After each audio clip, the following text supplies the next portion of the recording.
Para empezar con nuestro foro de presidentes tenemos un tema muy importante. Ese es: ¿el emprendedor nace o se hace? Una visión desde las neurociencias. La toma de decisiones es clave para los emprendedores, pero ¿se puede explicar esa toma de decisiones desde las neurociencias? En este webinar se discutirán algunos ejemplos de lo que las neurociencias aplicadas al mercadeo pueden hacer por su emprendimiento. Nos acompañará Pilar Sepúlveda y María Camila Orejarena. Ellas son profesoras en la Escuela Internacional de Ciencias Económicas y Administrativas en la Universidad de La Sabana.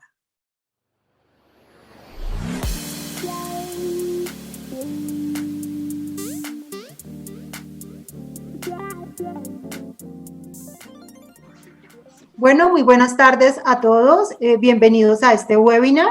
Los vamos a acompañar María Camila Orejarena y María del Pilar Sepúlveda para resolver esta pregunta. ¿El emprendedor nace o se hace?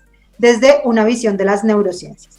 Entendamos primero cuáles son esas características del emprendedor exitoso y vamos linkeándolas con el apoyo que brinda las neurociencias para entender las características del emprendedor exitoso y cómo enfrenta las diferentes etapas de su emprendimiento. A través de tres diferentes conceptos de tres académicos importantes en el mundo del emprendimiento, vemos que una de las características más importantes es que son individuos dedicados a la búsqueda de oportunidades más allá de los recursos que disponen. La segunda gran característica del emprendedor exitoso es que, si bien no son los más geniales y creativos, sí toleran como nadie la ambigüedad y la incertidumbre. No son los primeros en llegar, pero sí con seguridad son los mejores ejecutando. Y la tercera característica, según el profesor Macmillan, el emprendedor exitoso es aquel individuo que percibe la oportunidad, pero que tiene la motivación, el impulso y la habilidad para movilizar todo tipo de recursos y poner en marcha su emprendimiento. Ahora bien, el espíritu emprendedor ha estado estimulado por tres factores. Los personales, esas características innatas con la que cada individuo cuenta, características comerciales, tolerancia, resiliencia, pasión, entusiasmo, ganas, pero también el espíritu emprendedor se ve influenciado por aspectos sociales y culturales. Vemos que a través de diferentes teorías, como aquellos individuos que han crecido en ambientes empresariales donde sus familias tienen empresas familiares y que su día a día ha sido crecer en la empresa familiar, aprendiendo de los aciertos y desaciertos, vemos que estos individuos a futuro tienen una visión más amplia sobre el emprendimiento y tienen capacidades y habilidades emprendedoras más desarrolladas que otros individuos que no han tenido esta misma oportunidad. Lo mismo pasa con los temas culturales. Nosotros vemos a nivel Colombia, por ejemplo, que hay regiones más emprendedoras que otras. Y esto pasa por lo mismo, porque el individuo ha crecido y se ha visto permeado por factores externos y que ha vivido todas las oportunidades que le brinda un ecosistema emprendedor y tiene la visión para estructurar un proyecto y ponerlo en marcha, y además sabe a dónde salir a conseguir los recursos que necesita para empezar, para crecer, para financiarse. Entonces, todos estos factores son los que estimulan al espíritu emprendedor. Y ahora escuchemos desde el punto de vista de las neurociencias cómo impacta estos tres recursos del emprendimiento. Las neurociencias, y sobre todo las neurociencias cognitivas, son el compendio de disciplinas que se encarga de estudiar los procesos cognitivos, es decir, procesos mentales como percepción, toma de decisiones, memoria, y cómo estos procesos se empiezan a evidenciar en el comportamiento de las personas e incluso influyendo por qué las personas se comportan de la manera en que lo hacen, por qué toman las decisiones de la manera en que lo hacen. Cuando empezamos a estudiar estos procesos, especialmente anclado a estos factores personales que van a influenciar el espíritu emprendedor, la evidencia nos comenta que en el espíritu emprendedor encontramos rasgos distintivos específicos que le dan al emprendedor las características que le van a permitir triunfar, arriesgarse y emprender. Antes de empezar a comentar cuáles pueden ser esos factores personales, ¿cierto? Esos estímulos personales que van a influenciar el espíritu emprendedor. Es necesario entender que en el cerebro la información se interpreta de una manera particular. Nosotros creemos y crecemos pensando en la historia de que como humanos somos seres completamente lógicos, racionales, y eso no siempre es así. La evidencia nos muestra hoy en día que la mayoría de decisiones que tomamos son incluso automáticas e irracionales. Así que si el hombre, que no siempre es tan racional, tan lógico, puede tener cierta irracionalidad en su comportamiento, nos podemos dar cuenta que encontrando patrones en esa irracionalidad podemos entender por qué las personas son como son e incluso predecir por qué en su irracionalidad se comportan de esa manera. ¿Esto qué tiene que ver con el espíritu emprendedor? Pues cuando entendemos que pensamos de manera explícita, racional, lógica, pero también pensamos y actuamos de manera automática, a veces inconsciente, rápida, nos damos cuenta, por ejemplo, que para el emprendedor hay ciertos sesgos, ciertas maneras de pensar que hacen que el mundo para él sea diferente como lo es para otras personas. ¿En qué sentido? La evidencia nos dice que en el emprendedor encontramos 3 sesgos importantes que lo van a hacer un poco más resiliente, lo van a hacer una persona que enfrente la adversidad de una manera particular. ¿Cómo es esto? La evidencia nos dice que el emprendedor tiene un sesgo de optimismo, es decir, siempre espera lo mejor de las situaciones. Es como si el espíritu emprendedor no supusiera siempre arrancar una situación nueva, enfrentar un problema, esperando lo peor, sino sintiéndose capaz de poder lograr lo que se ha propuesto y de que el resultado de esta situación pueda ser óptimo, pueda ser el más positivo. Esto nos muestra que en el espíritu emprendedor encontramos el atributo de autoeficacia y es esa creencia en la capacidad de la misma persona para lograr lo que se propone. ¿Qué otras cosas podemos encontrar? Usualmente son personas que creen en la planificación, que se organizan y que eso les brinda, la palabra adecuada es ilusión de control, que tal vez pueda interpretarse de una manera no tan positiva, pero lo que nos dice es que el controlar, el planificar, les da a ellos las herramientas para poder enfrentarse a los problemas. ¿Qué otra cosa podemos encontrar en el espíritu emprendedor? Que los emprendedores son personas que tienen una capacidad mayor para anticipar la consecuencia de los eventos. Pueden imaginarse de una manera más fácil qué va a pasar en un evento particular, cómo se va a desenlazar una serie de ocurrencias. Y esto les permite, por ejemplo, tener un esquema mental para reconocer patrones y oportunidades. El emprendedor, a diferencia de otras personas, tiene la facilidad para encontrar dónde hay riesgos y cómo en el riesgo encuentran una ganancia. ¿Esto qué quiere decir? Usualmente las personas, por nuestra sociedad, por la manera en que funciona nuestro cerebro, tendemos a ser aversos al riesgo. Tendemos a buscar la manera de no enfrentar, de evitar. Pero en un emprendedor, esta aversión al riesgo se convierte en una búsqueda de riesgo, porque acá para el emprendedor el riesgo no supone siempre una pérdida, porque en el riesgo siempre hay oportunidad de crecimiento.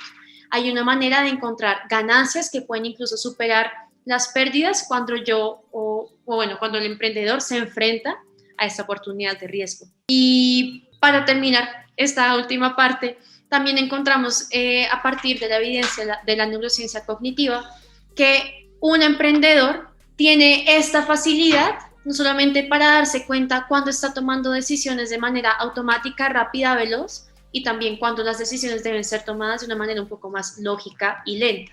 Es decir, en el emprendedor hay una facilidad para saber cuándo cambiar en ese estilo de pensamiento, cuándo yo debo reaccionar de manera diferente a partir de la contingencia de un contexto. ¿Qué me está pidiendo a mí esta situación? Yo cómo con los recursos que tengo puedo enfrentarme a ella y lograr ser exitoso. Como les digo, en las neurociencias cognitivas hay bastante evidencia frente a estos factores personales, estos estímulos personales en el espíritu emprendedor, pero también hay otra evidencia que nos habla de los estímulos sociales y culturales. Y así como decía mi compañera Pilar, encontramos que el uso de modelos que le permitan a una persona observar cómo triunfar en la adversidad, cómo emprender, cómo enfrentarse a este riesgo, a esta oportunidad latente, va a brindarles las herramientas para que ellos después puedan también enfrentarse a la oportunidad y ser exitosos. Bueno, entonces nosotros los emprendedores siempre nos vemos enfrentados a atravesar diferentes etapas. Hoy, ¿qué buscamos nosotros los emprendedores? Ser diferentes y sobrevivir en el tiempo, ser sostenibles a través del tiempo. Los emprendimientos están clasificados en emprendimientos por oportunidad y en emprendimientos por necesidad. ¿A qué le debemos apuntar?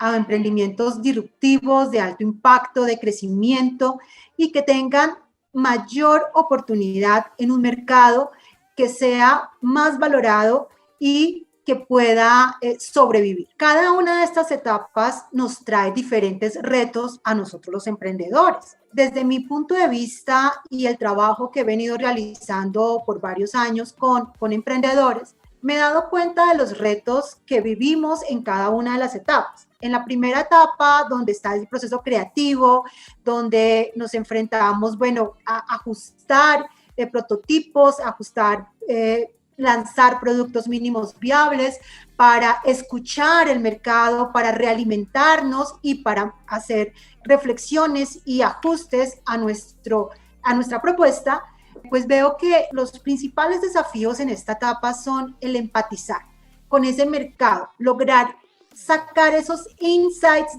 del mercado potencial que nos alimenten, que nos nutran y que hagamos un proceso de reflexión, de reajuste y poder salir al mercado con una propuesta de valor completamente diferenciada. Otro desafío importante es la definición del problema. ¿Qué queremos trabajar? ¿Cuál es la necesidad que queremos satisfacer? Encontrar ese gap en el mercado a veces nos cuesta. Donde escuchar al mercado también a veces nos cuesta. Ser muy receptivos a la hora de escuchar también nos cuesta, de analizar la información, de clasificarla y de tomar buenas decisiones con esa información. Y otro de los retos en esta etapa, como es una etapa donde salimos, validamos, recogemos información, nos realimentamos, analizamos y reajustamos y volvemos a salir, el prototipo pues sufre a través de tantas validaciones y de tantos procesos de experimentación, pues el prototipo hay que irlo ajustando, hay que a lo mejor cambiarlo completamente. Entonces, en esas validaciones y esos reajustes pueden en algún momento de esta etapa desmotivar al emprendedor. De pronto llega en una etapa sin salida, donde no ve la luz. Entonces, en esta etapa es una etapa delicada, es una etapa donde se arma prácticamente todo el esqueleto del proyecto que se quiere poner en marcha. Entonces, aquí hay que armar, como yo siempre le digo a mis estudiantes, un esqueleto sin osteoporosis, ¿no? Aquí, donde nosotros logremos armar ese esqueleto sin osteoporosis, seguramente vamos a afrontar la segunda etapa, que es la puesta en marcha, de una forma mucho más enriquecida, con muchos más aprendizajes y que podemos, sacarle provecho a todos estos aprendizajes de la primera etapa. Los retos que yo he visto en esta segunda etapa han sido varios. El primero es la financiación. ¿Qué figura es la que nos conviene más en esta etapa? ¿Qué pasa si vamos a la banca comercial o cómo nos financiamos con deuda, capital emprendedor, recursos propios? ¿A dónde nos dirigimos? ¿Conocemos el ecosistema emprendedor? ¿Sabemos dónde están los recursos? ¿Dónde podemos salir a obtener capital semilla? Entonces, es un reto que tenemos todos los emprendedores de conocer nuestro ecosistema emprendedor para ser muy eficientes en la búsqueda de esos recursos que necesitamos. También otro de los retos es la consolidación del equipo emprendedor y de los socios. Y hay estudios que nos dicen que pues una de las principales cierres de las compañías es la falta de confianza frente al equipo, frente a los socios. Compartimos los mismos principios y valores. Entonces, la conformación del equipo es algo bien complejo y que es clave para el éxito del emprendimiento. La propuesta de valor es lo más dinámico dentro de un modelo de negocio. Entonces, tenemos también que ser muy eficientes a la hora de salir y validar esta propuesta de valor y de verdad proponer algo al mercado completamente diferente. Esto es un proceso bastante complejo y por eso tenemos que aprovechar la experimentación para aprender. O sea, el emprendedor nunca debe parar de aprender. Todas las etapas, todos los aciertos, todos los desaciertos que tenemos en cada una de estas etapas son aprendizajes, y son aprendizajes que tenemos que aprovechar para nuestro beneficio, para el beneficio de fortalecer nuestro emprendimiento. Y una propuesta de valor completamente diferenciada ya te puede estar dando esa ventaja sostenible que tú necesitas para ser diferente a los competidores que ya tienes dentro de tu industria. Y obviamente seguimos con la validación. Como se pueden dar cuenta, aquí todo hay que validarlo. Las respuestas correctas no están en ustedes, señores emprendedores, están allá afuera, están en el mercado. Y seguimos validando el modelo de negocio. Valida y valida, retroaliméntate y reajusta. En el crecimiento temprano también me he encontrado varios retos, y uno de esos principales retos está el tema de estrategias comerciales. Cómo comunicarme, cómo llegar de una manera eficiente para capturar nuevos clientes, para retener a los ya existentes y para saber relacionarme con cada uno de mis clientes, ¿no? Porque debemos tener claro dentro de nuestras compañías cuáles son esos clientes clave para nosotros y cuáles son esos menos clave. Hay que segmentar esa base de datos de clientes. Otro de los dilemas, desafíos que se enfrenta el emprendedor en esta etapa es la planeación de recursos. Es muy importante saber en términos de calidades y cualidades con qué contamos para administrar mejor los riesgos. El riesgo está ahí y los emprendedores sabemos que está ahí, pero si investigamos, si planeamos, si nos organizamos, es posible que administremos mejor el riesgo y los mitiguemos. Y estamos en constante cambio. El emprendedor debe ser muy sagaz para lograr tener una infraestructura flexible, compañías flexibles que se adapten rápidamente a los cambios, a las nuevas tendencias globales y del consumidor. Entonces, este es un gran desafío porque a veces también nos cuesta ser flexibles. Nos empeñamos en tener estructuras jerárquicas que en el emprendimiento, digamos, en mi percepción, pues no aplican, no aportan. Debemos arrancar con estructuras planas para lograr esa flexibilidad de la que les estoy hablando. En la siguiente etapa, cuando llega nuestro crecimiento acelerado y cuando empezamos a mostrar que nuestro modelo de negocio realmente es escalable, pues aquí nos enfrentamos a varios desafíos. Uno de ellos, pues, cómo seguir creando e innovando en un mercado que ya hemos cautivado, que ya hemos empatizado con esos clientes innovadores y primeros adoptantes, y que como hay cambio, pues cada vez son mucho más exigentes, estructurados, informados, y cada vez son turboconsumidores, ¿no? Entonces, tenemos que en ese crecimiento acelerado, pues hay volver a tener esos procesos creativos e innovadores todavía nos cuesta. Otro tema importante en esta etapa es aliados estratégicos. Estoy creciendo de una forma acelerada. ¿Cómo busco esos aliados estratégicos? ¿Dónde están? ¿Cuáles son los que más me convienen? ¿Qué puedo tomar de ellos? ¿Qué convenios puedo llegar a hacer? ¿Cómo sacar provecho y convertir que estos convenios sean un gana-gana? Y por otro lado, entender muy bien tu cadena de valor. ¿Cuál es tu cadena de valor? ¿Qué controlas dentro de tu cadena de valor? ¿Y cómo fortaleces en esa cadena de valor los procesos de colaboración? ¿No? Entonces, este es un reto importante para este crecimiento acelerado y que, digamos, que lo vivo cuando pues hablo con todos los emprendedores que apoyo y me doy cuenta que nos cuesta compartir. Que estamos como en una burbuja y creemos que todo lo podemos controlar y que nosotros lo sabemos todo. Entonces aquí es donde les digo humildad, señores. El emprendedor siempre debe ser humilde y debe saber escuchar y debe saber cooperar y debe saber con quién hace esas alianzas de cooperación. Entonces, démosle la oportunidad a los procesos de colaboración. Eso tiene grandes impactos en sus compañías, puede mejorar su estructura de costos, puede abrirles canales de comercialización, pueden empezar un proceso de co-creación para fortalecer esa propuesta de valor, productos y servicios, pueden tener procesos de innovación abierta, pueden crear, co-crear entre los dos y poder ofertar soluciones diferenciadas y mucho más llamativas para un público objetivo.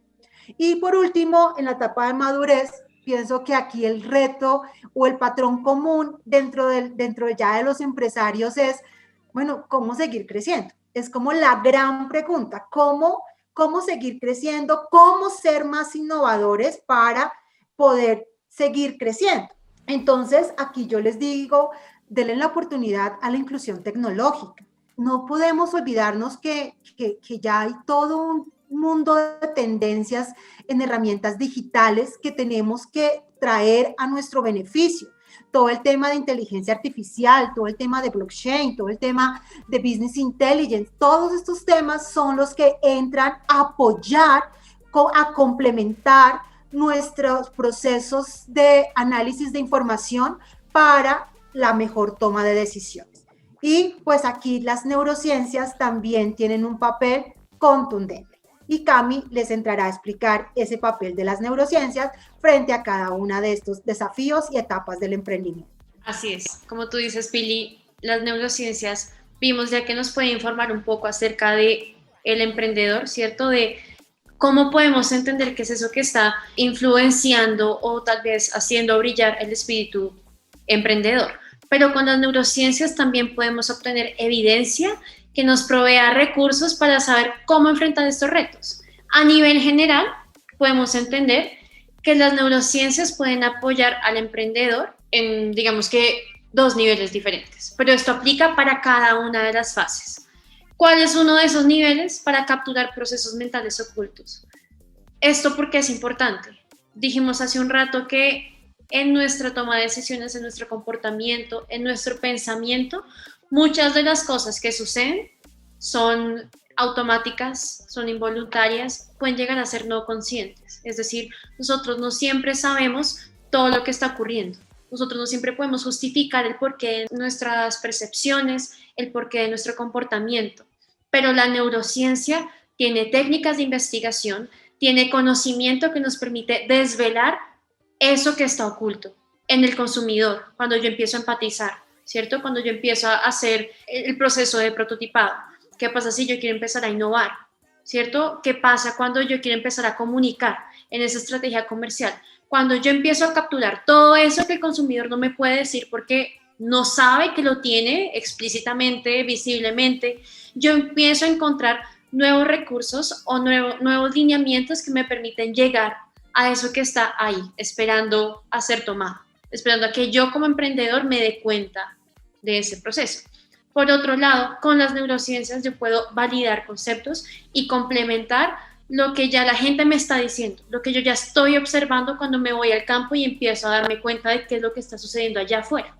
Como bien dijo Pili, nosotros no siempre tenemos todas las respuestas, pero muchas veces, aun cuando intentamos encontrarlas, nos damos cuenta que es difícil. Y es por esto. Pero las neurociencias nos van a dar esas herramientas para poder llegar a ellas y validar que lo que nosotros creemos que estamos observando realmente sea eso que estamos observando, para poder tener un poco más de confianza en esas primeras intuiciones, observaciones y poder llegar al core de los problemas, a lo que está en esencia ahí.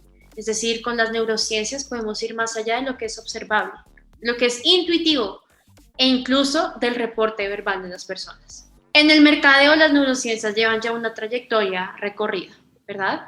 Y tal vez con el paso del tiempo nos demos cuenta que las neurociencias incluso pueden ir aportando mucho más al emprendimiento. Pero en el mercadeo, lo que ya sabemos entre neurociencias y mercadeo, podemos darnos cuenta que acá también encontramos recursos y soluciones o guías para empezar a sacar respuestas que puedan ayudarnos a enfrentar esos retos de cada etapa del emprendedor. Por ejemplo, con las neurociencias, ¿qué podemos hacer? Estudiar la decisión de compra de un consumidor. entender cómo la marca se relaciona con el consumidor, cómo puedo yo mejorar, ¿cierto? Esa relación, que tengo que darle que el consumidor le haga falta, incluso cómo hacer cuando cada consumidor tiene una necesidad particular, cuando no todos los consumidores son una misma masa homogénea, sino que yo identifico que hay una diversidad. ¿Cómo la identifico? ¿Cómo puedo darle un nombre? ¿Cuáles son las actitudes, las intenciones de cada uno de esos grupos? Una vez yo los conozco, ¿cómo puedo mejorar la manera en que me comunico con ellos? ¿Cierto? Si es así, entonces yo qué debo incluir en un empaque, en un aviso publicitario. ¿Cómo personalizo esa comunicación, esos mensajes que empiezo a transmitirle a mi audiencia, a mi consumidor, a mi usuario? Cuando yo voy a arrancar un proceso de innovación y diseño, ¿por dónde arranco? ¿Qué debo considerar? ¿Qué me dice la evidencia que me pueda ayudar a anticipar efectos de lo que observe un consumidor, de lo que piense un consumidor, antes de que yo llegue al mercado ya con un producto mínimo viable o con un producto pues que ya esté bien montado? Entonces, ¿cómo diseñar un empaque? ¿Cómo construir una experiencia de consumo? ¿Verdad? ¿Cómo mejoro mi manera de comprender a ese consumidor? Como les decía, la neurociencia tiene un camino ya recorrido, ¿cierto? Un camino donde se usa investigación experimental para entender el porqué de las cosas. Porque el qué lo podemos obtener de diferentes maneras, pero el por qué no siempre es tan fácil. Y cuando yo manipulo y me doy cuenta de qué es lo que genera un efecto, usando técnicas de neurociencias, entonces encuentro cuál es el problema y cómo lo enfrento. Hay técnicas de estudio de actividad cerebral, ¿cierto? Para poder tener un rastreo más, voy a decir sencillo, frente a cuáles son esos procesos de atención, de percepción, de memoria, que están teniendo una incidencia particular en el consumidor. Y sobre todo, esto es valioso cuando yo me doy cuenta de que hay una cantidad alta de evidencia en la que las neurociencias pueden informar eso que estamos haciendo en nuestro emprendimiento, eso que está sucediendo con el consumidor cuando yo me acerco a ellos. Una buena noticia para ustedes es que en la Universidad de La Sabana tenemos el laboratorio, el NeuroSmart Lab, y prestamos servicios de consultoría. Dentro de estos servicios podemos enfrentar diferentes de los retos que ya hemos mencionado antes, ¿cierto? Para cada etapa del emprendimiento. Algunos de nuestros servicios tienen que ver con temas de branding y es esa identidad visual que se empieza a construir para una marca particular, partiendo de lo que se está ofreciendo, de los valores de la marca, del objetivo, el tipo de consumidor con el que yo me voy a empezar a relacionar, de engagement con marca y producto, cómo mejoro ese involucramiento que tengan ya mis consumidores conmigo como marca y con mi producto. ¿Qué sucede en el consumidor cuando ellos observan un producto, un empaque? ¿En qué están pensando? ¿Cuáles son los colores, sensaciones, sonidos, olores? Y cómo todo eso puede tener un efecto en la percepción general de un producto. Cómo entender a mis consumidores, cómo saber quiénes son. Estudios de perfilamiento, saber cómo se está comportando un producto en una góndola, ¿cierto? Estudios de experiencia de usuario, evaluación de comunicaciones visuales, validación de prototipos. Nosotros tenemos equipos de última tecnología y personal experto en neurociencias aplicadas, entrenado, que sabe no solamente usar estos equipos, sino dar respuesta a los problemas que diferentes clientes pueden tener, entendiendo que para cada cliente el problema, si bien puede ser encasillado en una categoría similar, siempre va a tener aristas diferentes. Y sabiendo de investigación, con estos enfoques que hemos mencionado, podemos llegar a darle una respuesta que sea específica y personalizada según el caso, según el contexto, etc. Nosotros esperamos con muchísimo gusto cualquier inquietud, requerimiento que tengan en caso tal de que necesiten alguna asesoría, ayuda, que estén interesados en estos servicios, pueden comunicarse con alguno de estos dos correos que aparecen en la parte inferior de la diapositiva. Y bueno, empezando a cerrar este webinar, queremos retomar algunas ideas principales. Siempre hay un antecedente en cualquier toma de decisión y es lo que sucede acá arriba, ¿cierto? ¿Cuál es ese procesamiento cognitivo que va a llevar a que alguien se decida por una opción A, una opción B o una opción C? Cuando empezamos a entender cuál es ese procesamiento cognitivo, podemos no solamente comprender por qué llegamos a las conclusiones a las que llegamos, sino cómo mejorar ese proceso, ¿cierto? Las neurociencias nos pueden ayudar a ir más allá del qué, nos informan también el por qué, cuando empezamos a comprender lo que sucede en nuestro cerebro. Nos pueden ayudar a comprender mejor no solamente el emprendedor como un ente activo de su negocio, pero también el emprendimiento como una práctica organizacional.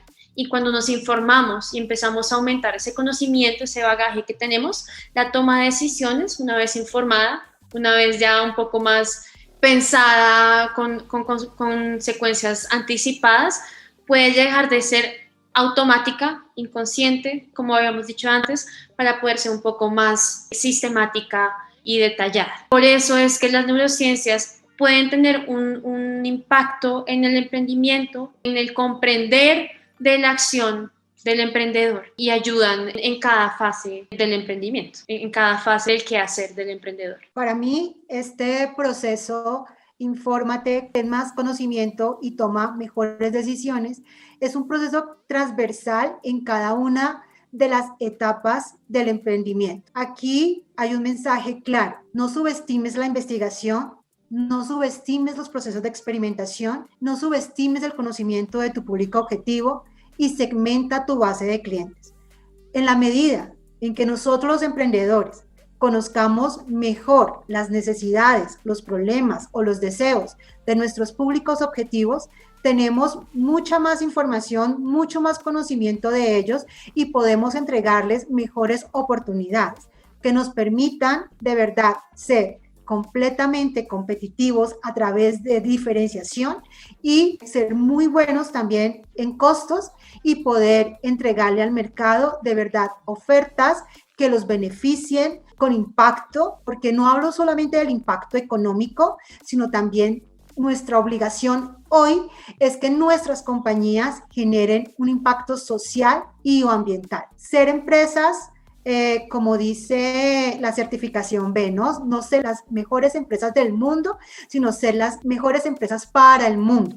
Entonces, no solamente hablo de los beneficios económicos, como les digo. Entonces, este es un proceso que nos debe soportar cada una de las etapas para poder entregar una oferta con mayor potencial y que nuestro público objetivo esté dispuesta a valorarla, a comprarla y a crecer con nosotros. Ese es como el gran mensaje que quiero dejarles para todos los emprendedores. No subestimemos la investigación, no subestimemos los procesos de experimentación, de los cuales aprendemos demasiado, y no subestimemos el conocimiento de nuestros públicos objetivos. No sé, Cami, si tienes algo para complementar el cierre mejor. Cerremos con esta frase de Skinner.